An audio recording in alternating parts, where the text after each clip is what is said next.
cuando fue el conflicto armado, empezó desde el 80. Yo 6 meses tenía de estar casado aquí con mi esposo cuando empezó la violencia. Si no hubiera pasado la violencia, pues nuestra familia estuviera más superada, pero como pasó la violencia, entonces por esa razón estamos un poco atrasados. Mi suegro lo secuestraron, lo mataron, lo dejaron tirado hasta en la carretera interamericana de Zumpango, en el kilómetro 49, ahí lo dejaron tirado a mi finado suegro. Y ahí pues empezó la violencia. El conflicto armado de Guatemala es un pasaje sumamente oscuro, tenebroso, y que tuvo un costo humano muy alto, no solamente en términos de las vidas que se perdieron, de las vidas que fueron interrumpidas, de los desaparecidos, sino que además porque también irrumpió directamente contra los pueblos del país y particularmente contra la población indígena. Se contabilizan en Guatemala más de 600 masacres que implican desaparición de comunidades enteras. Se contabilizan por decenas de miles o cientos de miles las poblaciones que fueron desarraigadas principalmente hacia México buscando escapar. El estimado de la Comisión de Esclarecimiento Histórico es que por lo menos hubo 200,000 personas que perdieron la vida y que alrededor de 1 millón de personas fueron desplazadas a diversos lugares, unos dentro del país y otros fuera de este. Durante el conflicto armado yo recuerdo muy bien que todavía estaba en la escuela, estaba cursando la primaria. Fue algo muy duro tanto para las comunidades y en sí los niños son los que salieron más afectados para ese entonces. Yo sí tuve una experiencia muy grande en ese tiempo y todavía recuerdo mucho. En educación, pues claro que sí afectó bastante porque muchas familias emigraron en otros departamentos, aldeas o caseríos, y inclusive algunos salieron de Guatemala con tal de protegerse, y esos niños se quedaron sin terminar el ciclo escolar. En mi caso sí tuve la oportunidad de seguir en esos años, seguir en el establecimiento en esos años, pero con aquel miedo de regresar a la casa, de decir si llego o no llego a la casa.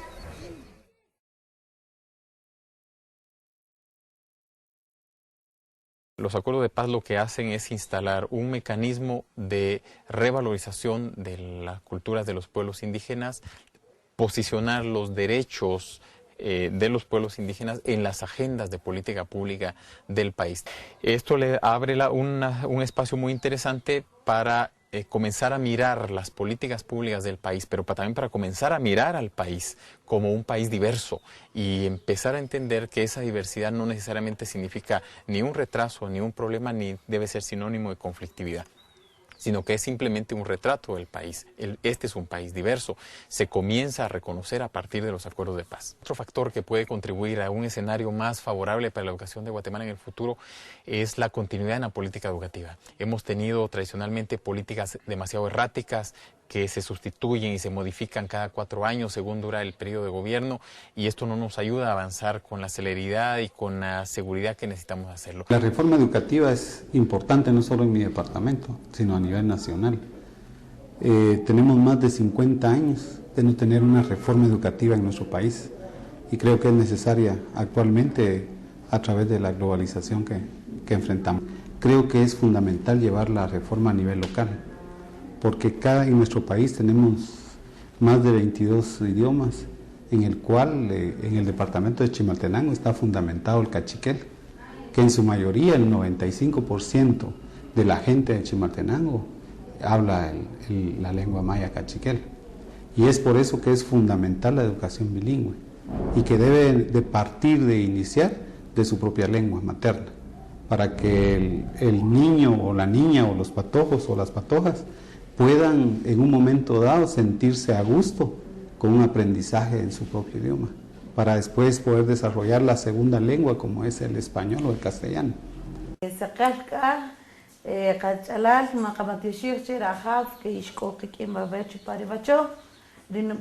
Arcadia Otsoy Gabriel, Rinujuna 42 es 42 años nayen y babé pues Ojkovich para caserío Chimishaya y Ruteri Dina Mercedes Cutzalotoy. Tiene que ella pues aprender cachiquel porque ahora antes se discriminaba el cachiquel, pero ahora no, ahora gracias a Dios lo están valorizando el idioma cachiquel y nuestra cultura también. Ellos tienen que aprender nuestra cultura porque somos cachiqueles.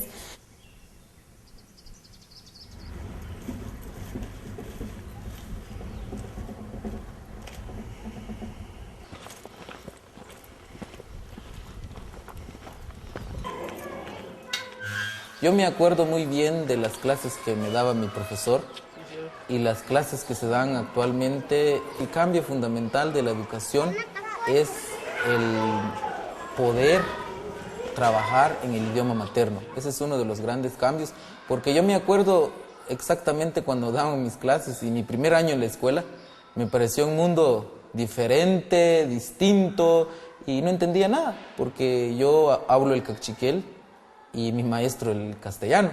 Pero en este caso, el niño que viene por primera vez, pues se comunica en su idioma y es más sencillo. Y yo creo que ese es uno de los avances que hemos logrado. Se trata en realidad de entender al país en su conjunto como un país diverso. Esto en términos de gobierno, de Estado, de toma de decisiones de carácter nacional, digamos, no ha sido suficientemente comprendido.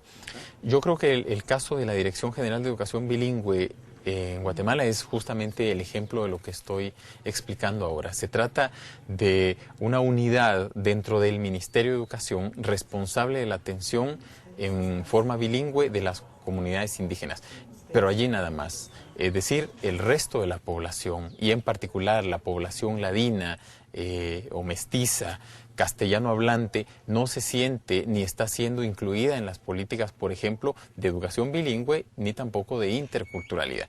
Esto lo que hace a la larga es reforzar el estereotipo que los indígenas precisan ser interculturales y precisan ser bilingües para integrarse al país, pero los ladinos no precisan de esto. Los ladinos son la pauta, ¿no? El indígena es el que tiene que modificar su actuación, su forma de ser para poder estar en el nivel del otro. Una de las situaciones que como que sí cuesta un poquito es que como todo nuevo nos cuesta. Entonces, y lamentablemente nuestra comunidad ha sufrido bastante y cuesta un poquito